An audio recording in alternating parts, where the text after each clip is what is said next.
안녕하세요. 믿었던 사랑에 배신당한 40대 여자입니다.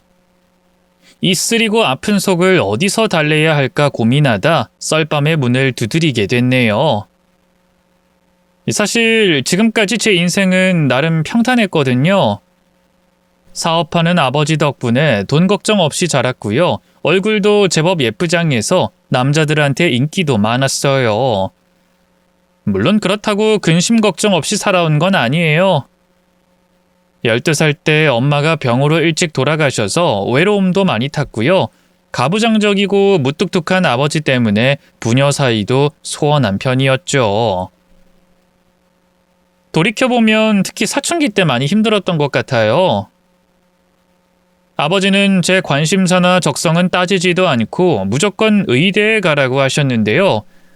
제가 그럴 만큼 공부를 잘했던 것도 아니고 또 피만 보면 기절할 만큼 심약한 성격의 소유자였거든요. 하지만 아버지는 자식이 노라고 하는 걸 받아들이는 분이 아니었어요.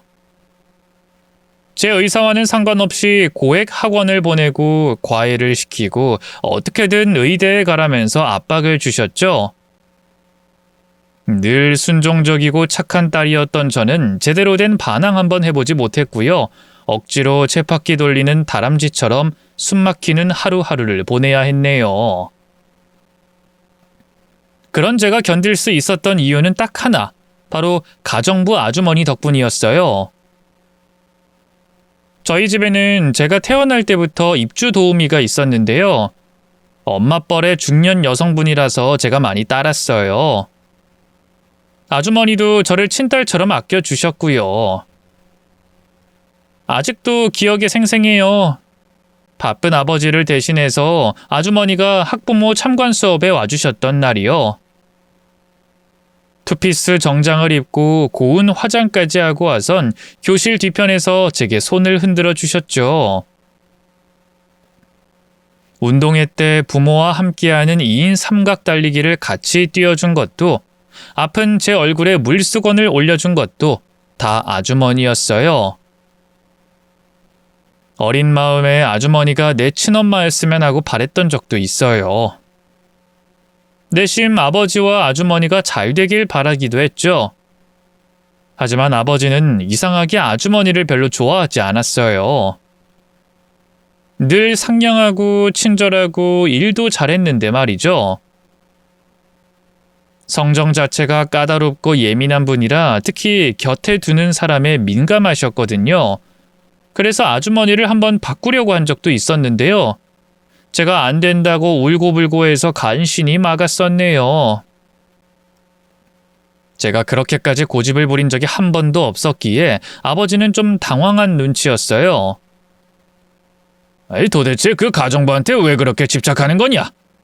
정신 차려, 김정희. 그 여자가 너한테 잘해주는 건 네가 고용주 딸이라서지 널 진짜 특별하게 생각해서 그러는 게 아니니까. 아버지야말로 왜 그렇게 세상을 삐뚤게만 보세요? 아주머니는 그냥 제가 아버지 딸이라서 잘해주는 게 아니에요. 제가 아플 때마다 병간호해줘. 큰 시험 있으면 간식 만들어줘. 도시락 싸줘. 아버지가 일 핑계로 못 채워준 부모의 빈자리 채워준 게 그분이라고요. 근데 보너스를 주진 못할 망정 아버지 마음에 안 든다고 해고하겠다니 너무한 거 아닌가요? 대체 아주머니 어디가 그렇게 마음에 안 드세요? 그건 네 할 바 아니다. 어디 건방지게 어른들 일에 왈가왈부 끼어들려고 해. 그 가정부가 널 완전히 망쳐놨구나. 진짜 갈아치우긴 해야겠어. 그러기만 해봐요. 그럼 저도 아주머니 따라서 집 나갈 거니까. 뭐라고? 지금 이 애비 앞에서 가출하겠다고 선언하는 거냐? 네. 맘 같아선 아버지 딸이 아니라 아주머니 딸이 되고 싶은걸요. 아버지는 늘 순종적이던 딸의 반항에 많이 당황한 눈치였어요. 결국 집에서 상주하던 아주머니를 따로 나가 살게 하고 매일 출퇴근시키는 걸로 일을 마무리하셨죠. 전 아주머니가 이 일로 기분이 상해 관둬버리면 어떡하나 걱정했는데요. 아주머니는 오히려 잘 됐다고 하시더군요. 알고 보니 아주머니에겐 딸이 둘이나 있었는데요. 그동안은 사정이 여의치 않아 보육원에 맡겨뒀다고 하더군요. 작은 석을방 하나 구해서 같이 살라고. 그동안 아줌마가 정이 너 보면 우리 딸들 생각나서 더 차려준 것도 있거든. 근데 이제 내 딸들한테도 차려줘야지. 그럼 일은 계속 하시는 거죠? 아유, 그럼. 김 사장님이 왜 그렇게 날 마음에 안 들어 하는지 몰라도 내가 너랑 정이 좀 많이 들었어야지. 그래도 너 나중에 좋은 남자 만나서 시집 가는 것까진 봐야 하지 않겠어? 그 따뜻한 말 한마디가 얼마나 큰 위로가 됐는지 몰라요. 어린 날에 제게 꾸준히 관심을 기울여주는 어른이 있다는 것 말이죠. 잘못된 길을 가지 않게 해주는 원동력이 됐어요. 그렇게 제가 중학교 졸업할 무렵부터 아주머니는 출퇴근을 시작했는데요. 가끔 딸들이 퇴근 시간에 맞춰 집 앞에서 아주머니를 기다리기도 했어요. 그럼 저는 그 애들을 제 방으로 데리고 들어와서 같이 놀곤 했죠. 물론 아버지한텐 비밀로 말이에요. 아버지는 부리는 사람들과 그렇게 격이 없이 어울리는 건 딱 질색하셨거든요. 하지만 지금이 조선시대도 아니고 그런 게 어딨나요? 마음만 맞는다면 누구나 다 친구가 될 수 있는걸요. 실제로 아주머니 딸들, 특히 첫째는 저와 여러모로 잘 맞았어요. 저보다 2살 어린 동생이었는데요. 저처럼 내성적이고 조용한 성격에 독서와 음악 감상이 취미였죠. 제 방에서 주로 같이 책을 읽고 숙제도 하면서 시간을 보냈는데요. 외동으로 외롭게 컸던 저는 동생이 생긴 것 같아서 얼마나 기뻤는지 몰라요. 실제로 그 애도 저를 언니 하면서 참 잘 따랐죠. 반면 연년생인 둘째와 제 관계는 삐걱거릴 때가 종종 있었어요. 그 애는 자기 언니와 달리 외향적이고 활달한 성격이었는데요. 외모에도 관심이 많아 제 옷이나 액세서리에 탐을 내고는 했죠. 처음엔 그게 문제가 되진 않았어요. 저는 가진 게 많을수록 베풀어야 한다고 생각하는 사람이었거든요. 더군다나 제가 또래 친구들보다 풍족한 삶을 사는 건 다 아버지 덕분이었으니까요. 그래서 그 애가 갖고 싶어하는 예쁜 원피스나 귀걸이 같은 걸 종종 선물하곤 했는데요. 하루는 그 애가 늘 제가 손에 끼고 다니던 은반지를 갖고 싶다 하더군요. 하지만 그것만큼은 줄 수가 없었어요. 돌아가신 엄마의 유품이었거든요. 그래서 그 애한테 잘 설명했죠. 미안해, 지선아. 이건 돌아가신 엄마가 남긴 반지라 나한테 정말 소중한 거거든. 그럼 언니, 나 딱 한 번만 껴보면 안 돼? 껴본다고 닳는 것도 아니잖아, 응?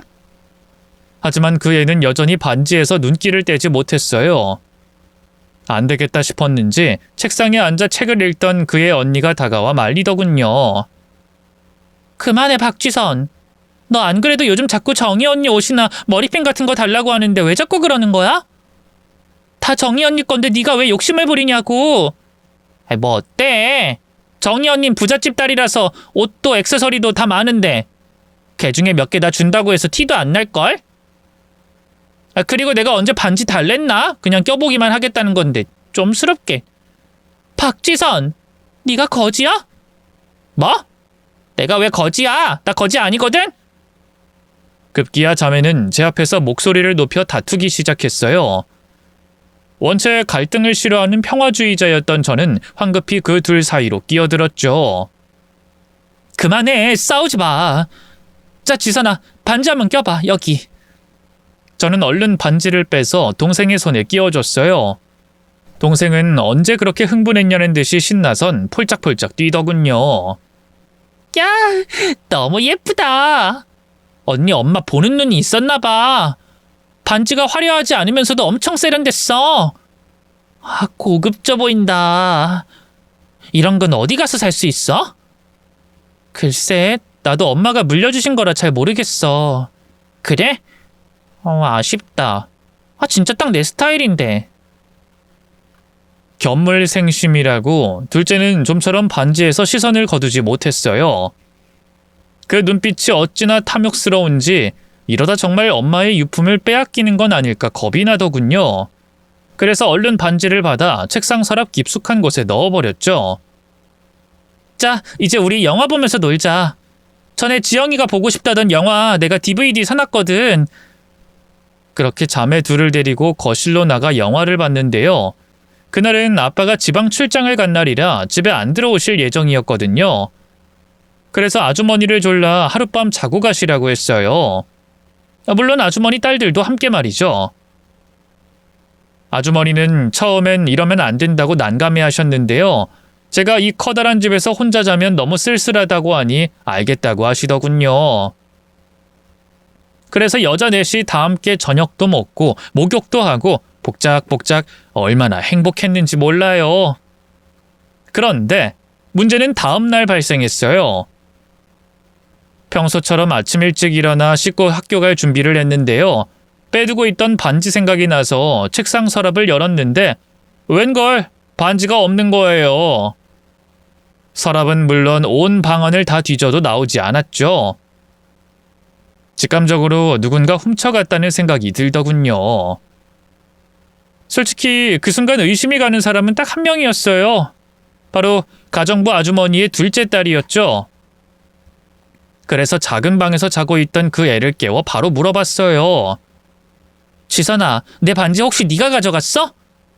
뭐? 무슨 반지? 어제 네가 껴본 반지 있잖아. 우리 엄마가 남긴 유품이라고 했던 그 반지가 없어져서 말이야. 글쎄, 난 모르겠는데. 잘 찾아본 거 맞아? 언니가 어제 책상 서랍에 넣었잖아. 근데 오늘 다시 끼려고 보니까 없어서. 너 정말로 안 가져갔어? 제 계속된 질문에 둘째는 기분이 상했나 봐요. 두 눈을 세모꼴로 만들더니만 가시도 친 목소리로 말했어요. 진짜 안 가져갔어. 언니 지금 나 도둑년 취급하는 거야? 아니, 도둑 취급하는 게 아니라 그깟 촌스러운 은반지 저도 안 갔거든? 언니 생각해서 예쁘다고 해준 거야. 죽은 사람 반지인데 끼고 다녔다가 재수 온 붙으면 어쩌려고. 참나. 도둑으로 몰려 화가 나는 건 이해할 수 있었어요. 하지만 저희 엄마 유품을 두고 죽은 사람 운운하는 게 너무 속상하더라고요. 그래서 저도 모르게 목소리를 높였죠. 아무리 그래도 말이 너무 심한 거 아니니? 우리 엄마 유품인데 재수가 온 분네 만에 그게 할 소리야? 먼저 사람 도둑년 취급한 게 누군데? 난 널 도둑 취급한 게 아니라 어제 네가 마지막으로 껴봤으니까.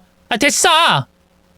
평소에도 부잣집 딸이랍시고 시건방 떠는 거 아주 꼴보기 싫었거든? 나 앞으로 언니랑 다신 안 놀아. 이 집에도 절대 안 놀러 올 거야. 하도 외롭다고 하니까 불쌍해서 놀아줬더니만 이젠 그것도 다 끝이라고. 둘째는 벌떡 일어나 그대로 방을 나가려고 했어요. 저는 엉겁결에 그런 둘째의 팔을 잡았죠.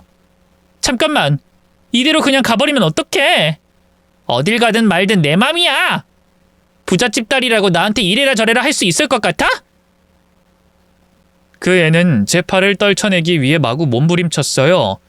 그러다 그만 팔꿈치로 제 얼굴을 치고 말았죠. 본인도 의도한 바가 아니었는지 놀랐던 것도 잠시, 이내 표독스러운 표정으로 입을 열더군요. 그러게 누가 잡고 있으래? 쌤통이다! 제가 뭐라고 대꾸하기도 전에 그 애는 절 밀어버렸어요. 화가 난 저도 반격하려던 바로 그때 문가에서 벼락 같은 고함 소리가 들려왔어요. 이게 대체 뭐하는 짓이야? 너네가 왜 내 집에 있어? 소리의 근원지는 다름 아닌 아버지였어요. 지방 출장 끝나고 바로 회사로 가신다던 분이 웬일로 집을 들리셨더라고요. 뒤에는 가정부 아주머니가 안절부절 어쩔 줄 몰라 하고 있었죠. 저기 사장님, 제가 다 설명드릴게요. 그 실은... 됐으니까 조용히 하세요. 김정희, 네가 말해봐. 이게 대체 어떻게 된 일이야? 이 아줌마 딸한테는 또 왜 얻어맞고 있는 거고? 뭐라고 대답해야 할지 몰라 망설이자 아버지의 언성이 더욱 높아졌어요. 머리 굴릴 생각하지 말고 사실대로 말해!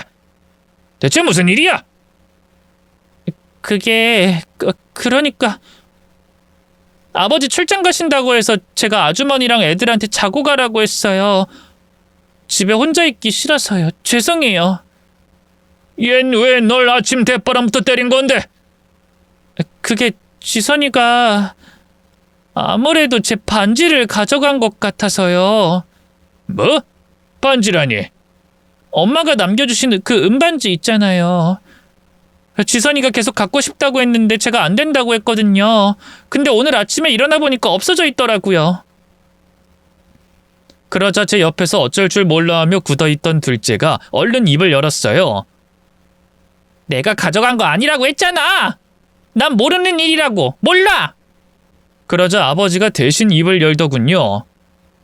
그래, 그럼 경찰서로 가서 신고하는 수밖에 없겠구나. 반지에 발이 달린 것도 아니고 어디선간 나오겠지. 그러자 아버지 뒤에 서 있던 가정부 아주머니의 얼굴이 하얗게 질렸어요. 아주머니 역시 둘째 딸이 가져간 거라고 생각했는지 아버지 앞에 대뜸 무릎을 꿇더군요. 사장님, 이 자식 잘못 키운 제가 죄인입니다. 그동안 일했던 정을 생각해서 제발 한 번만 봐주세요. 네? 아이, 엄마 왜 그래? 내가 가져간 거 아니라고. 너 조용히 못해? 콩밥 먹기 싫으면 지금이라도 얼른 돌려줘. 엄마까지 날 못 믿는 거야? 그래, 네가 어디 이런 적이 한두 번이야? 분수에 안 맞게 사치 부릴 때부터 내가 다 알아봤어. 모녀의 실랑이를 보던 아버지가 긴 한숨을 내셨어요. 그리고는 가정부 아주머니를 향해 생각지도 못한 말을 뱉었죠. 됐으니까 우리 여기까지만 합시다. 그동안 계속 선 넘게 행동하던 것도 거슬렸고 제가 충분히 주의를 드렸는데도 불구하고 저 모르게 이렇게 정의와 딸들까지 어울리게 하다니 더는 안 되겠습니다. 오늘까지만 일하시는 걸로 하죠. 그 청천벽력에 아주머니보다 제가 더 놀랐어요. 그래서 얼른 앞으로 뛰쳐나가 아버지한테 매달렸죠. 아버지, 그게 무슨 말씀이세요? 아주머니가 뭘 잘못했다고요? 따지고 보면 다 제 잘못이에요. 제가 아주머니한테 집에 가지 말라고 졸랐어요. 반지도 제가 간수 잘 못한 거고요. 그러니까 제발 아주머니 계속 일할 수 있게 해주세요. 네? 안 그럼 저 진짜 집 나갈 거라고요. 그 협박도 이젠 안 통해. 나가고 싶으면 어디 나가봐.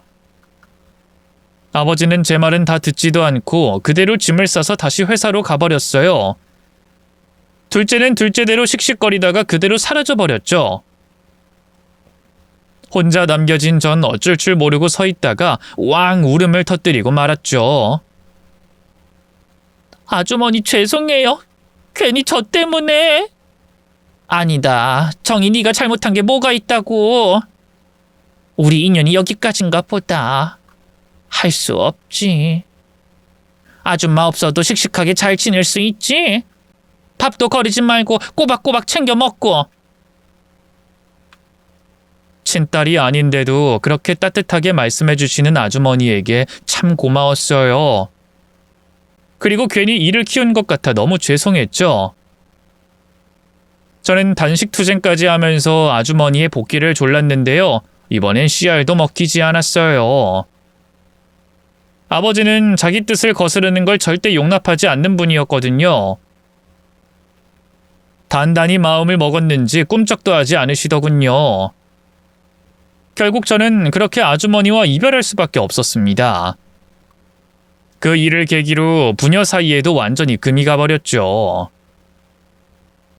시간은 참 빠르게도 흘렀어요.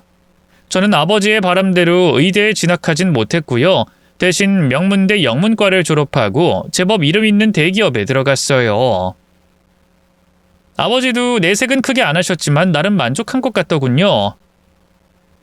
그래, 뭐 여자는 어차피 일 좀 하다가 시집 갈 텐데 굳이 전문직일 필요 없지. 그만한 회사면 됐다. 네 신랑감 될 만한 남자들 줄이고 있으니까 내년쯤에 맞선 볼 준비나 해. 네? 맞선이요? 내년이면 너무 빠르지 않나요? 저 이제 25인데. 결혼 시장에서 여자 나이는 무기야 무기. 어릴 때 빨리 가야 좋은 남자 만나지. 20대 후반만 돼도 어지간한 집안은 2세 생각에 손살에 친다고. 제 의지와는 상관없이 미래를 결정해버리는 아버지가 너무 싫었어요. 아버지가 정해준 마음에도 없는 남자랑 결혼해야 한다는 것도 끔찍했죠. 심지어 그쯤에 저는 따로 만나는 남자가 있었거든요.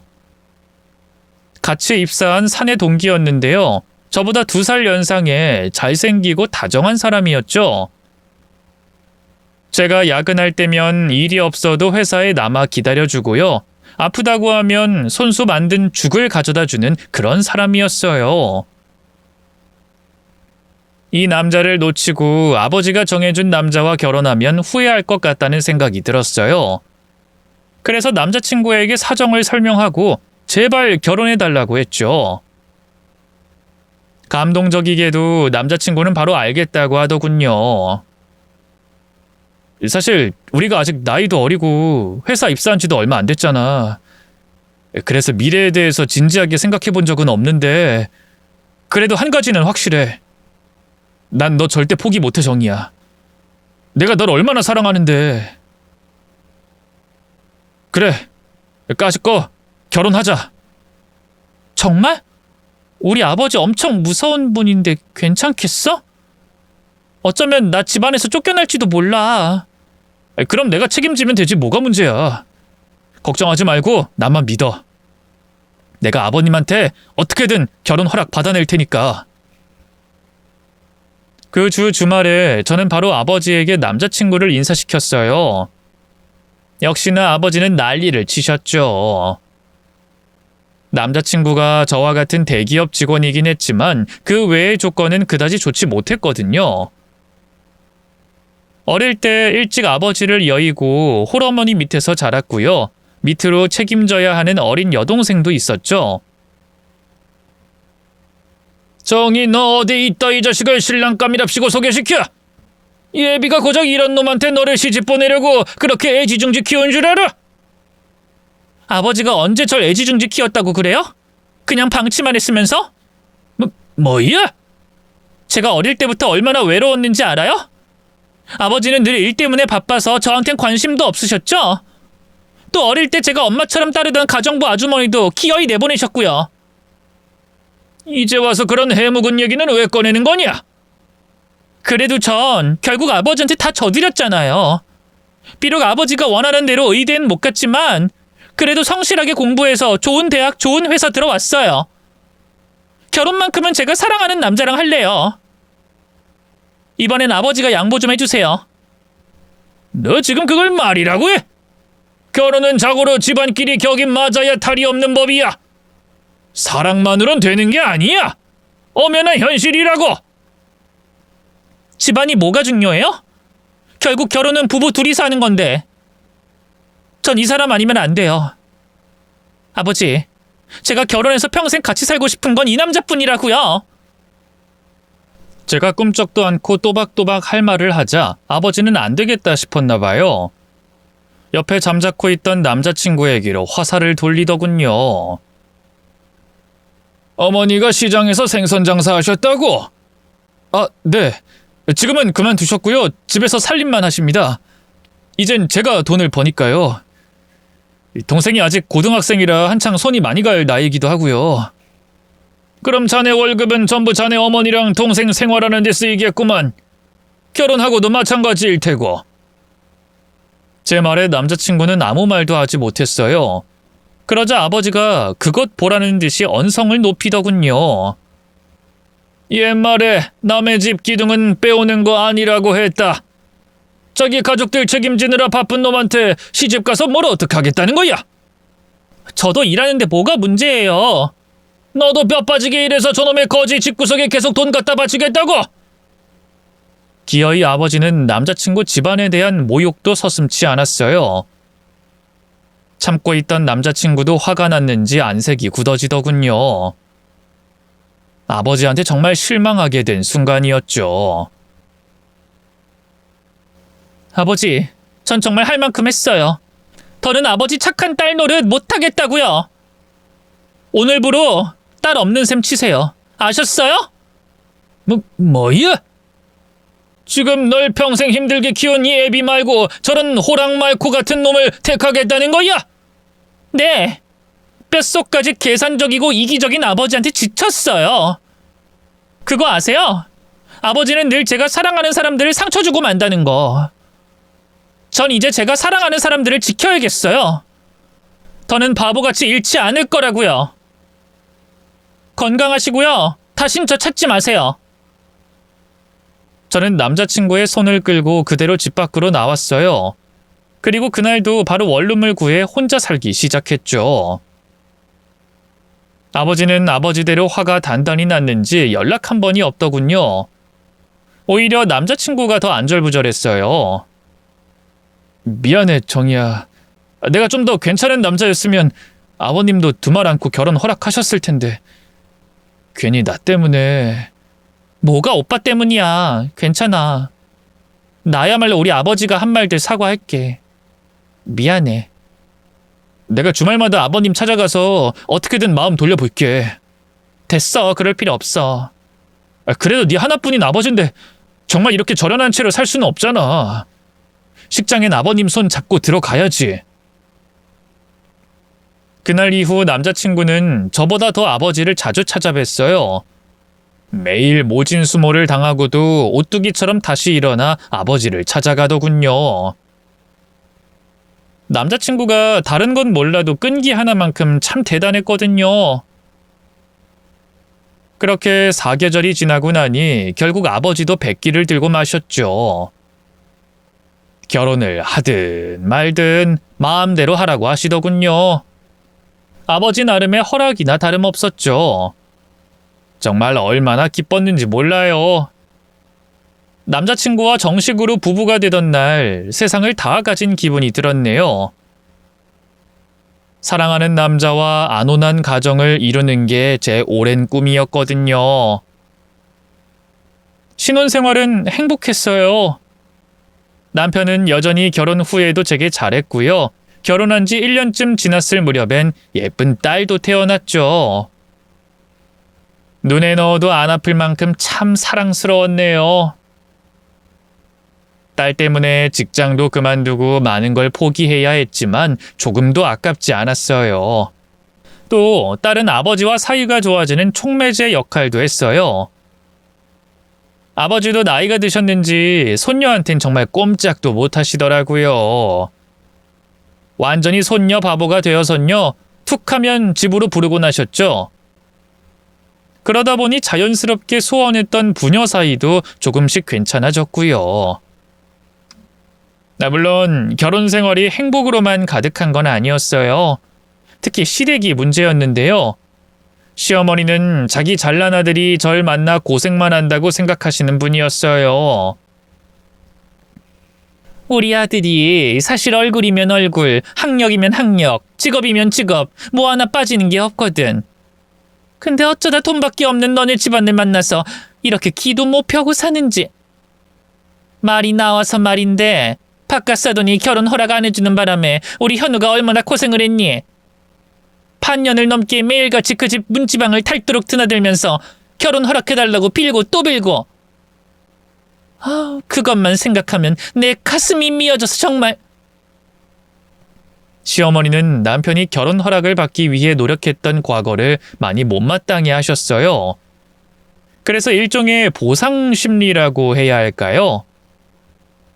결혼 후에 별것도 아닌 일로 저를 자주 시댁에 불러 괴롭히셨죠.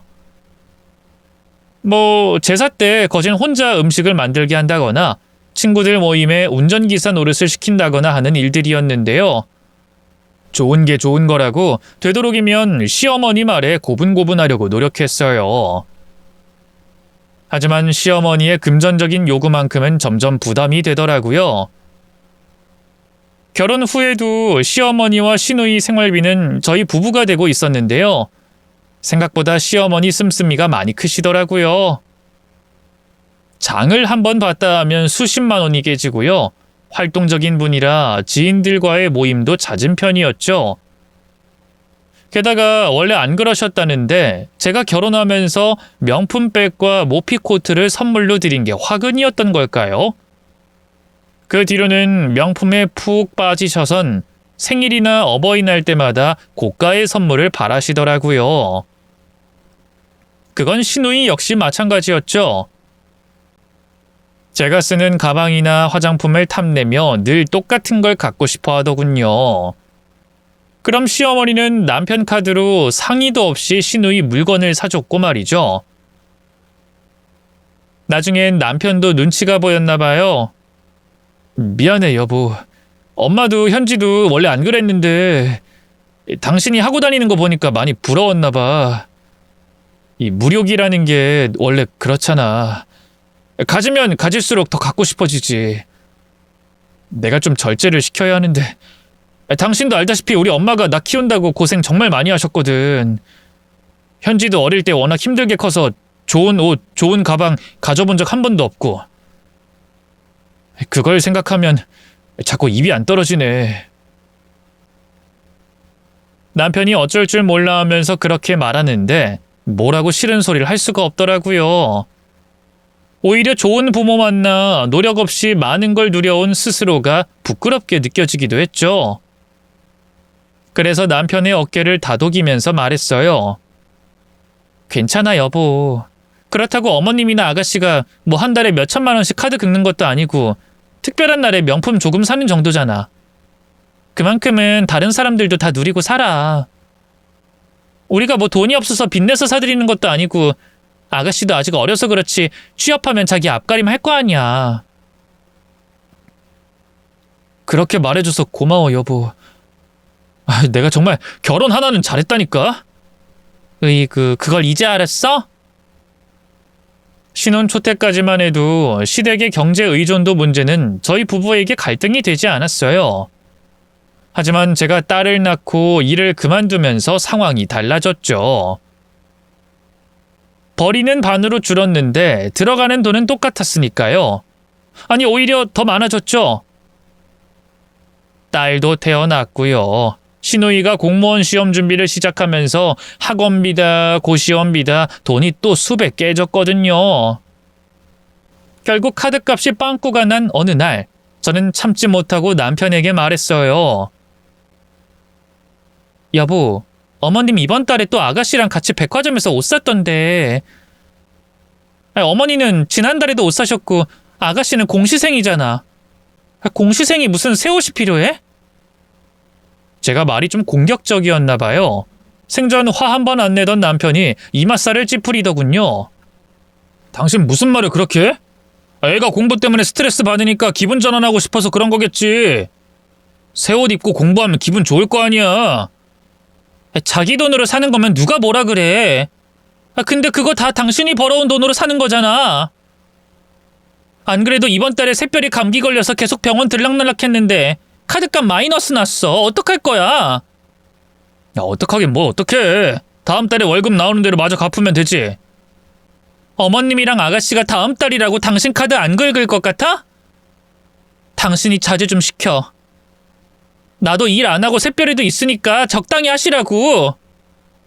아이, 그런 말을 어떻게 해. 우리 엄마 그동안 나 키운다고 얼마나 고생 많이 했는데. 아들 잘 키워서 이제 좀 누릴 거 누리고 사시겠다는데 거기다 대고 내 처자식 먹여 살려야 하니까 그러지 말라고 해? 에휴, 당신 진짜 못됐다. 이게 내가 못된 거야? 그럼 평생 어머님이랑 아가씨나 책임지고 살지 나랑 결혼은 왜 했어? 당신이 책임져야 할 가족은 이제 어머님이랑 아가씨가 아니야. 나랑 새별이라고. 알겠어. 알겠다고. 엄마한테 내가 얘기해 볼게. 결국 남편이 잔뜩 짜증을 내면서 얘기했어요. 하지만 그 뒤로도 시어머니와 시누이의 소비 행태에는 전혀 변화가 없었고요. 카드값은 밀리고 밀려서 수백만 원이 돼버렸죠. 그 과정에서 남편과 저도 계속 다툴 수밖에 없었어요. 늘 행복만 가득했던 저희 집에 언젠가부터 균열이 생기기 시작한 거죠. 급기야 나중에 남편이 기가 막힌 말을 하더군요. 아니, 막말로 당신이랑 새별이는 아버님이 책임져 줄 수 있잖아. 카드값 구멍 난 것도 아버님한테 말씀 잘 드리면 해결될 문제 아니야? 아버님한테 돈 몇백은 껌값일 텐데 가서 얘기 좀 잘 해봐. 뭐? 지금 우리 아버지한테 가서 손을 벌리란 말이야? 그건 당신이 가장으로서의 역할을 제대로 못한다는 말밖에 더 되겠어? 부끄럽지도 않냐고? 내가 가장의 역할을 못하긴 뭘 못해. 아니, 돈은 뭐 남자만 벌어야 돼? 당신 새별이 낳고 난 뒤로 한 푼도 안 벌고 내가 벌어온 돈으로만 먹고 살고 있잖아. 지금 그걸 말이라고 해? 여자가 애 낳고 키우면서 일까지 어떻게 해? 왜 못해? 우리 엄마는 시장에서 매일 하루도 안 쉬고 일하면서 나랑 현지 잘만 키웠는데. 자기 엄마와 저를 비교하는 남편을 보면서 기가 막혔어요. 너무 서럽고 억울했죠. 나름 회사에서 커리어 쌓고 싶다는 욕심이 저라고 왜 없었겠어요. 하지만 아이가 생기면서 많은 걸 포기한 건데 그걸 알아주지 않고 오히려 팔자 좋은 여자 취급하는 게 너무 속상하더라고요. 심지어 남편은 일 핑계로 육아와 살림엔 손 하나 까딱 안 했으면서 말이죠. 다툼이 잦아지면서 저희 부부 사이는 점차 멀어졌어요. 빚은 빚대로 늘어나서요. 결국 저는 아버지를 찾아가 손을 벌릴 수밖에 없었죠. 아버지, 혹시 돈 좀 빌려주실 수 있어요? 이번 달에 카드값이 너무 많이 나왔는데... 아시잖아요. 요즘 애 키우는 거 돈 많이 드는 거. 그이가 야근에 특근까지 하는데도 외벌이로는 빠듯하네요. 아버지가 뭐라고 하실까봐 시댁에 관한 얘긴 일절하지 않았어요. 그러게 반대하는 결혼을 왜 했냐고 엄청 뭐라고 하실 줄 알았는데 의외로 아버지는 군말 않고 돈을 내어주시더군요. 심지어 생전 안 그러던 분이 제 손을 잡고 그러시더라고요. 앞으로도 돈 필요한 일이 있으면 눈치 보지 말고 말해라. 이 애비가 젊은 날에 왜 그렇게 악착같이 돈을 벌었는데 다 너 고생하지 말라고 편하게 살라고 그런 거 아니야. 아버지, 애 키운다고 많이 힘들지? 성서방 보니까 일이 바빠서 육아나 살림에도 전혀 신경 못 쓰는 것 같던데. 사람 필요하면 말해라. 가사 도우미든 육아 도우미든 구해줄 테니까. 요즘 새별이 볼 때마다 네 생각이 많이 난다. 그땐 일만 하느라고 네 얼굴도 제대로 못 보는 날이 많았거든. 지금 새별이한테 해주듯이 옆에서 너 뒤집기 하는 것도 이유식 되는 것도 첫 걸음마 하는 것도 다 지켜보면 좋았을 것을. 너 어릴 때 많이 외로웠을 거란 생각이 요즘 많이 든다. 이 애비가 많이 미안했다, 정이야. 제 마음을 어루만져주는 아버지의 말에 눈물이 팽 돌았어요. 몰랐는데 그새 아버지가 참 많이 늙고 약해진 것 같아 속상하기도 했고요. 그런 저를 아버지가 말없이 꽉 끌어안아 주시더군요. 그 뒤로 아버지는 경제적으로 많은 도움을 주셨어요. 따로 자기 카드를 내어주고 마음껏 쓰라고 하시기도 했고요. 따로 가사 도우미를 구해주고 남편 차를 새 걸로 바꿔주기도 하셨죠. 남편도 그제야 숨통이 좀 트이는지 얼굴이 밝아지더군요. 제게도 그동안 자기가 너무 날카로웠던 것 같다면서 사과도 했죠. 그동안 우리 너무 싸우기만 했는데 내가 다 잘못했어, 여보. 그동안 엄마랑 현지 부양하랴 당신이랑 새별이 챙기랴 많이 부담됐던 것 같아. 직장인 월급이라는 게 빤하잖아. 퇴근하고 따로 대리라도 뛰어야 하나 고민 많이 했어. 남편이 그렇게까지 부담을 느끼고 있는 줄은 몰랐거든요. 그렇게 먼저 솔직하게 자기 마음을 얘기해주니 저도 이해가 되더군요. 오히려 미안해졌죠. 나야말로 미안해, 여보. 당신이 그렇게 압박감 느끼는 줄도 모르고. 아버지가 경제적인 지원 필요하면 언제든 얘기하라고 하셨거든. 시터라도 구해서 나도 다시 일 시작할까봐. 그러자 남편이 펄쩍 뛰었어요. 아니야, 아직 새별이도 어린데. 애는 그래도 엄마가 봐야지. 그리고 당신이 다시 일 해봤자 뭐 얼마나 벌겠어. 회사 그만둔 지도 오래됐는데. 딸이 어느 정도 자라면 회사로 복귀할 생각이었기 때문에 좀 의기소침해지더라고요. 이게 결혼한 여자의 현실인가 싶기도 했고요. 그런 제 마음을 아는지 모르는지 남편이 뜻밖의 얘기를 하더군요. 그보다 아버님이 경제적인 지원 해주시겠다고 한 거 말이야. 혹시 나 사업하는 것도 포함이 될까? 뭐? 사업이라니? 아니, 실은 내 대학 동기 중에 한 놈이 이번에 회사 때려치고 공간대여 사업을 시작했는데 그게 대박이 났거든. 월에 1,000만 원도 넘게 번대. 근데 원래 그 사업이 나도 생각은 하고 있던 거거든? 돈이 없어서 시작을 못하고 있던 거지. 그래? 당신이 사업에 관심이 있는 줄은 몰랐네. 아니, 남자치고 자기 사업하는 거에 관심 없는 사람이 어딨어. 사실 직장인 월급이라는 게 뻔하잖아. 그래서 말인데 여보, 내가 또 생각해둔 다른 사업 아이템이 있거든? 이것도 그 공간 대여 사업만큼 대박 날 것 같아. 다른 놈한테 또 뺏기기 전에 내가 얼른 시작하고 싶은데 돈이 있어야 말이지. 당신이 장인어른한테 얘기 좀 잘 해보면 안 될까? 글쎄, 사업은 너무 위험 부담이 있는 것 같은데. 남편에게 사업 욕심이 있는 줄 꿈에도 몰랐던 저는 떨떠름하기만 했어요. 괜히 시작했다가 망해서 본전도 못 찾으면 어쩌나 하는 걱정도 됐죠. 하지만 남편은 끈질겼어요. 한번 입 밖으로 뱉고 나니 더더욱 몸이 달았는지 매일같이 저를 조르고 또 졸랐죠. 급기야 저하고는 상의도 없이 덜컥 회사에 사직서까지 냈더라고요. 상황이 그렇게 되니 어쩌겠어요. 결국 저는 아버지를 찾아가서 남편의 사업 자금을 보태달라고 할 수밖에 없었죠. 다행히 아버지는 별말 없이 흔쾌히 돈을 빌려주시더군요. 그 돈을 미천 삼아 남편은 작게 서비스업을 시작했어요. 공간 대여랑 비슷한 일이었는데요. 아무도 시작한 사람이 없어서 그런지 시작부터 제법 수익이 나더군요. 그러자 남편도 의기양양해졌던가 봐요. 따로 사무실을 차리고 직원도 뽑더니만 그때부터 더욱더 가열차게 앞만 보고 달리더군요.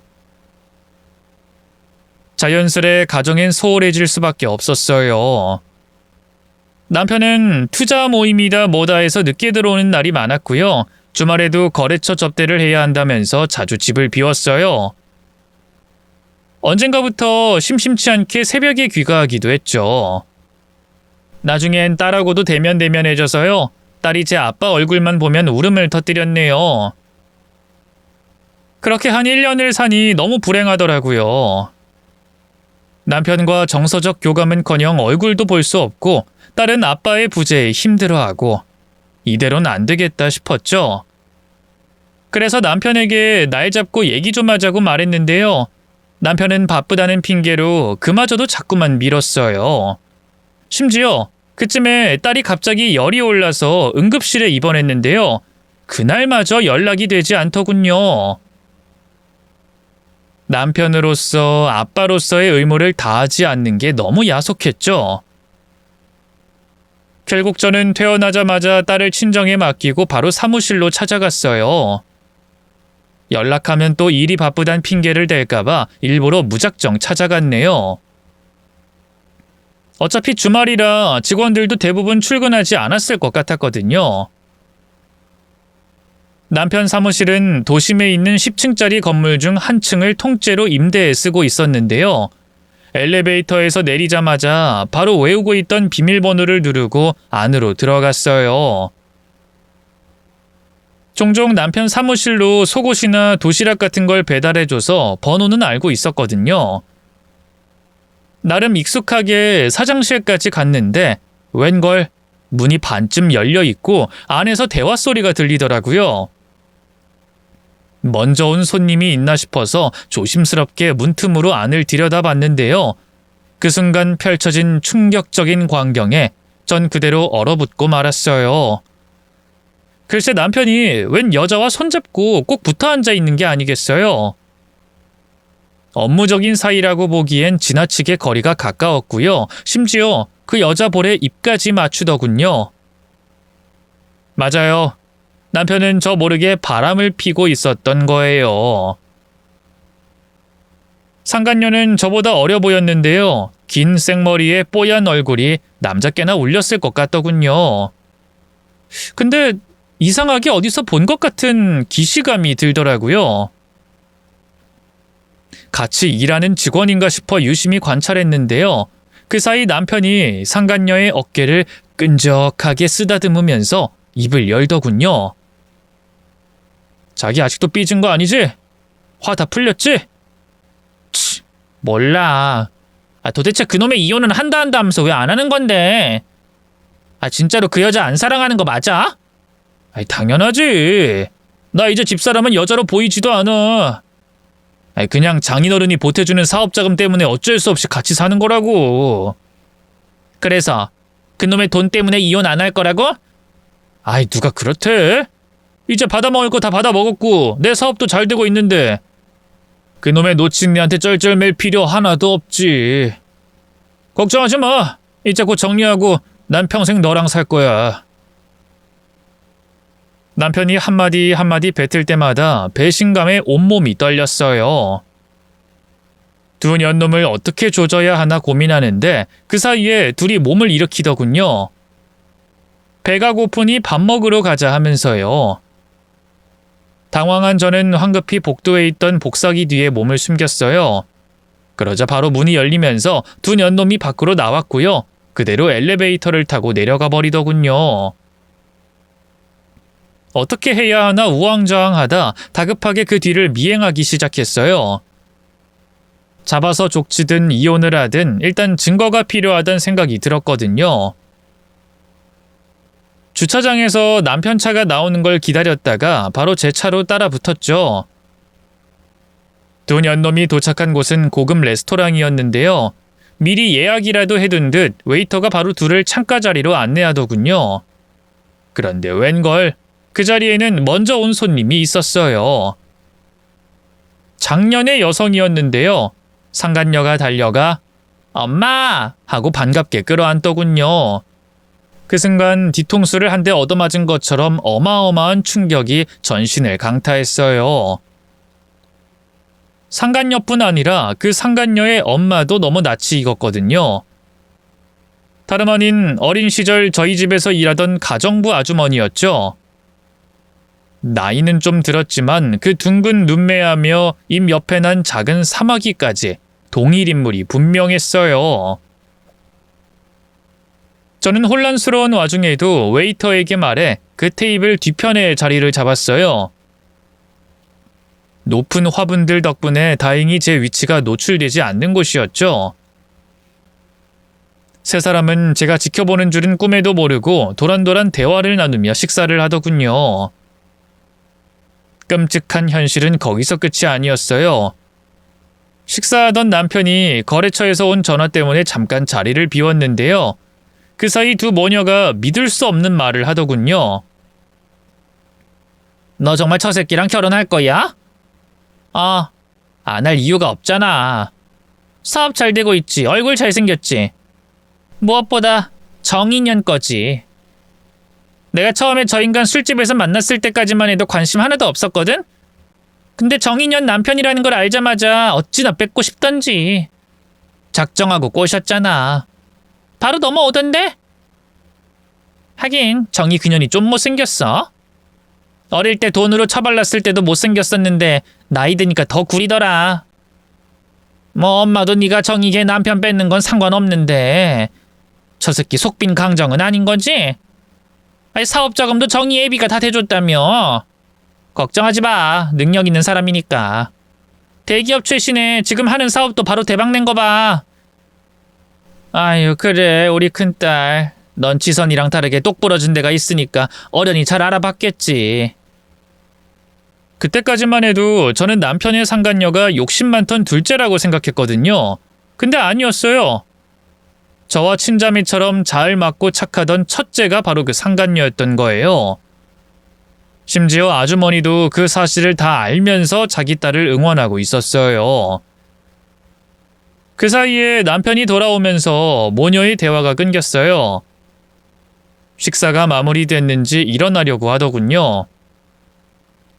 더는 견딜 수가 없었던 저는 벌떡 일어나 그 인간들에게 다가갔어요. 저를 본 남편의 얼굴이 바로 사색이 되더군요. 아니, 당신 여긴 대체 어떻게... 어떻게 오긴 뭘 어떻게 와? 이 미친 인간아. 네가 어떻게 나한테 이럴 수 있어? 아주머니랑 지영이 넌 어떻게 나한테 이럴 수 있고? 제가 상간녀와 아주머니에게도 화살을 돌리자 남편의 두 눈이 휘둥그레졌어요. 뭐야, 서로 아는 사이야? 그래, 우리 집에서 일하던 가정부 아줌마랑 그 딸이야. 지영이 네가 말해봐. 대체 나한테 왜 그런 거야? 내 남편이라는 거 알고 일부러 꼬신 거라고 말 다 들었어. 남편보다도 아주머니와 첫째에 대한 배신감이 더 컸던 것 같아요. 나름 어린 시절에 좋은 추억으로 남아있던 사람들이었으니까요. 두 모녀는 당황한 것도 잠시 이내 코웃음을 치더군요. 아주 쥐새끼처럼 뒤에서 다 듣고 있었나 보네? 그래 맞아. 니년 남편이라는 거 알고 작정하고 꼬신 거야. 그게 왜? 대체 왜? 우리 어릴 때 친자매처럼 잘 지냈잖아. 지선이하고는 몰라도 지영이 너하고 난. 그건 네 착각이고. 오히려 지영이가 투명하고 솔직해서 널 잘 따랐던 거지. 난 속으로 네가 얼마나 끔찍하고 역겨웠는 줄 알아? 부잣집 딸이면서도 가진 것에 만족 못하고 우리 엄마까지 욕심내는 꼬라지가 얼마나 짜증났는데. 뭐? 그럼 날 계속 싫어하고 있던 거야? 그래 생각해봐. 너 같으면 너 같은 년이 좋겠니? 지 잘난 건 하나도 없고 부모 잘 만난 덕에 잘 먹고 잘 사는 것처럼 거지한테 적선하듯이 이거 가져라 저거 가져라 하는데 난 그냥 너랑 잘 지내고 싶어서 그래서 적선을 했다? 근데 우리 엄마는 왜 탐내? 갖고 싶은 건 다 가져야 직성이 풀리니까 그랬겠지. 안 그래?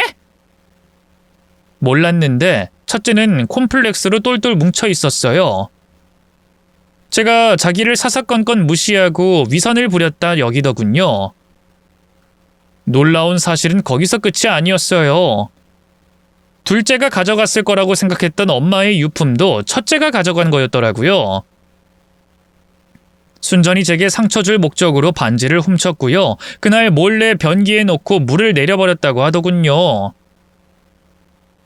그 일로 우리 엄마가 잘리는 바람에 우리 세 모녀가 얼마나 힘들게 살았는 줄 알아? 거지 같은 년. 우리 인생이 제대로 안 풀린 건 다 너 때문이야. 알아? 근데 넌 네 죄도 모르고 결혼해서 잘 살고 있더라. 그래서 내가 복수 좀 한 거야. 네 남편 내가 좀 웃음만 줬더니 바로 넘어오던데? 유들유들하게 웃으면서 절 조롱하는 상간녀를 보고 있자니 화가 치밀어 올랐어요. 저는 달려가 상간녀의 뺨을 후려쳤고요. 남편을 향해 몸을 돌렸어요. 병신 같은 새끼. 내가 이대로 순순히 물러날 것 같아? 두고 봐. 이혼은 당연한 거고 상간녀 소송에 위자료 소송까지 걸 수 있는 건 다 걸 거니까. 그리고 샛별이 양육권이랑 친권은 당연히 꿈도 꾸지 마. 알았어? 여보, 잠깐만. 나도 지금 이 상황이 너무 혼란스러운데 기다려봐. 난 정말 당신이랑 이혼할 생각 없었어. 이건 그냥 내가 당한 거라고. 개소리 하지 말고 꺼져. 저는 매달리는 남편을 뿌리치고 친정으로 향했어요. 아버지 가슴에 대못 박는 일이라는 걸 알았지만 믿었던 남편에게 배신당하고 나니 기댈 수 있는 곳은 친정뿐이더군요. 제가 겪은 일을 모두 말씀드리자 아버지는 분노하셨어요. 그 여편네 진작에 더 일찍 쫓아냈어야 했는데 나한테 수작 부릴 때부터 진작에 알아봤다고. 네? 그게 무슨 말씀이세요? 아주머니가 수작을 부리다뇨? 그 여자 말이다. 일부러 내가 서재에 있으면 청소하겠답시고 와선 옷을 벗고 괜히 몸을 만지려고 하고 날 꼬셔서 팔자 펴보려고 하는 게 너무 눈에 보여서 역겨웠어. 너한테도 그런 의도로 잘해주는 게 너무 눈에 보였고. 전 꿈에도 몰랐어요. 왜 진작에 말씀 안 해주셨어요? 어린 너한테 그런 더러운 얘기를 어떻게 하겠냐. 그래서 조용히 내보내려고 했던 건데 설마 그걸로 딸이랑 둘이서 앙심을 품고 있을 줄은. 아니요, 차라리 잘 됐어요. 그 모녀들 덕분에 쓰레기 같은 남편 걸러내고 잘 됐죠. 저 이혼할 거예요, 아버지. 아버지 말을 듣고 나니 더욱더 결심이 단단히 서더라고요. 남편은 물론 그 쓰레기 같은 모녀에게도 복수해야겠다는 생각이 들었죠. 아버지의 도움을 받아 바로 최고급 변호인단을 꾸렸어요. 그리고 남편과 그 상간녀 상대로 걸 수 있는 소송이란 소송은 죄다 걸었죠. 그때 레스토랑에 따라가 녹음한 파일도 있었고요. 따로 흥신소 사람을 고용해 남편 핸드폰이랑 컴퓨터를 죄다 털어 증거도 수집한 덕분에 재판은 순조로웠어요. 이혼은 2달 만에 성립됐고요. 남편과 상간녀는 제게 어마어마한 위자료를 뱉어내게 됐죠. 제 복수는 거기서 끝이 아니었어요. 아버지가 선물했던 남편 차도 도로 뺏어오고요. 시댁에 해주고 있던 경제적인 지원도 싹 다 끊어버렸네요. 남편이 회사를 그만두면서 시댁 살림살이를 저희 아버지가 보살펴주고 있었거든요. 이 사실을 안 시어머니랑 시누이는 난리가 났어요. 남편 머리채를 잡고 끌고 와선 제 앞에 무릎을 꿇렸죠. 남편 역시 뒤늦게 정신을 차렸는지 제게 싹싹 빌더라고요. 여보, 내가 잘못했어. 한 번만 봐주라. 어? 당신도 알다시피 그년이 의도적으로 나한테 접근한 거잖아. 난 피해자라고. 뚫린 입이라고 뱉으면 다 말인 줄 알아? 그년이 작정하고 꼬셨어도 네가 정말 날 생각했으면 당연히 안 넘어갔을 거야. 넌 나한테 그년이랑 똑같은 가해자일 뿐이야. 어디 피해자 행세를 하려고 들어? 여보, 새별이를 생각해. 우리 딸 아빠 없이 키울 셈이야? 당신도 장모님 일찍 돌아가셔서 알잖아. 한부모 가정이 얼마나 힘든지. 네가 언제 새별이 한 번 안아준 적이라도 있어? 새별인 이제 네 얼굴도 까먹었다고. 너 같은 아빠는 차라리 없는 게 나아. 저는 매몰차게 전남편과 시댁 식구들을 쫓아냈는데요. 그 일로 참 재밌는 상황이 벌어졌지 뭐예요. 글쎄, 전남편과 시댁 식구들이 그 상간녀 집으로 몰려가서 난동을 부렸더라고요. 전 시모는 상간녀 모친 머리채를 잡고 자기 아들 앞길 망친 집안이라면서 행패를 부리고요. 남편은 남편대로 상간녀에게 주먹까지 썼더군요. 상간녀는 순진하게도 전 남편이 정말 자기를 사랑하는 줄 알았던가 봐요. 원래 남자들이 여자 꼬실 땐 간이고 쓸개고 다 빼줄 것처럼 굴잖아요. 모든 진실을 다 알고도 전 남편이 자기 옆에 있어줄 줄 알았던 거죠. 재판장에서 직접 상간녀를 만나기도 했는데요. 보란듯이 비웃어줬네요. 봤니? 넌 그냥 상간녀일 뿐인 거. 네가 뭐 이 남자 대단한 사랑이라도 되는 줄 알았어? 너 그 입 안 닥쳐? 위자료나 제대로 준비해도 1원 한 푼까지 다 받아낼 거니까. 어릴 때부터 그렇게 내 걸 탐내고 욕심내더니만 커서도 뭐 달라진 게 없네. 그래봤자 내게 닉게 되는 날은 영영 오지 않을 텐데. 평생 그렇게 밑바닥에서 내가 가진 것들이나 부러워하면서 살렴. 상간녀는 부들부들대면서 재판장을 벗어났는데요. 전 남편에게 매달리고 또 매달려봤지만 그대로 차인 모양이더군요. 다니던 직장에 상간녀라는 게 다 소문나서 반강제로 퇴사하고요. 지금은 시골로 내려가 쥐 죽은 듯이 살고 있다 하대요. 그 애미는 딸을 먹여 살리려고 다 늙은 나이에 또 남의 집 식모살이를 하고 있고요. 뭐 아무리 열심히 일해도 부자가 되진 못할 거예요. 저한테 갚아야 할 위자료가 아직 엄청 많이 남아있거든요. 이걸 목줄 삼아 그 모녀를 죽을 때까지 괴롭힐 작정입니다. 전 남편은 전 남편대로 하던 사업이 망해서 신용불량자가 됐고요. 정신을 못 차리고 또 새 사업에 손을 댔다가 지금은 사채업자들에게 쫓기는 신세예요. 종종 제게 연락이 오는데 싸그리 다 무시해주고 있답니다. 저로 말할 것 같으면 이혼하고 오히려 더 행복하게 잘 살고 있어요. 몇 년 전에 시작한 뷰티 사업도 잘 되고 있고요. 아버지와의 사이도 돈독해졌어요. 딸도 건강하게 잘 크고 있고요. 그러니 때때로 가슴을 헤집는 이 고통도 언젠가는 괜찮아지겠죠. 제 이야기는 이만 여기서 마칠게요.